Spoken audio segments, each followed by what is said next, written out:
नमस्कार. अक्षय तृतीयाच्या तुम्हाला सर्वांना हॅपी माइंड हब कडून मंगलमय शुभेच्छा. अक्षय म्हणजे त्याला कधीही अंत नाही असा. म्हणूनच या दिवशी केले जाणारे दान, पुण्य, तसेच नवीन कार्याला सुरुवात करणं, सोने खरेदी करणं, या सर्व गोष्टी विशेष फलदायी ठरतात. या दिवशी आपल्याला महत्वाचं काम करायचंय आवर्जून.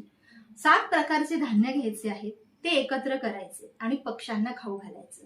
असं छोट्या स्वरूपामध्ये सोपं दान आपण नक्कीच करू शकतो. यापेक्षा जशी तुमची इच्छा असेल त्या वस्तू किंवा अन्नदान तुम्ही नक्की करू शकता. त्यानंतर दुसरा उपाय असा आहे, तुम्हाला एक लाल कलरचा कपडा घ्यायचा आहे.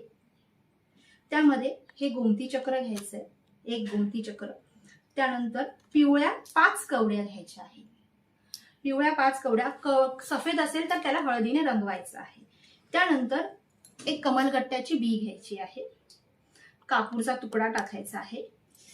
थोडेसे तांदूळ घ्यायचे आहे, थोडेसेच घ्यायचे, थोडे तांदूळ. त्यानंतर कुंकू मिक्स करायचं आहे, हळद टाकायची आहे. हे सर्व एकत्रित लाल कपड्यामध्ये घेतल्यानंतर उजव्या हातात घ्यायचे, त्यावर डावा हात ठेवायचा आहे आणि 11 वेळा श्री महालक्ष्मी अष्टकम बोलायचे आणि त्यानंतर 108 वेळा ओम श्री लक्ष्मी नारायणाय नमः हा मंत्र बोलायचा.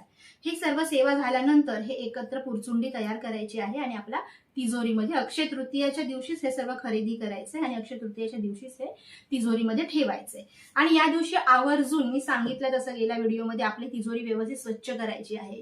गुलाबाचं अत्तर लावायचे, कपडा चेंज करा तिजोरीमधला, आपलं वॉलेट, आपलं पॉकेट असेल तेही स्वच्छ करा, दालचिनी पावडर स्प्रेड करा, की जेणेकरून लक्ष्मी मातेलाही तिथे स्थिर राहायला आवडेल.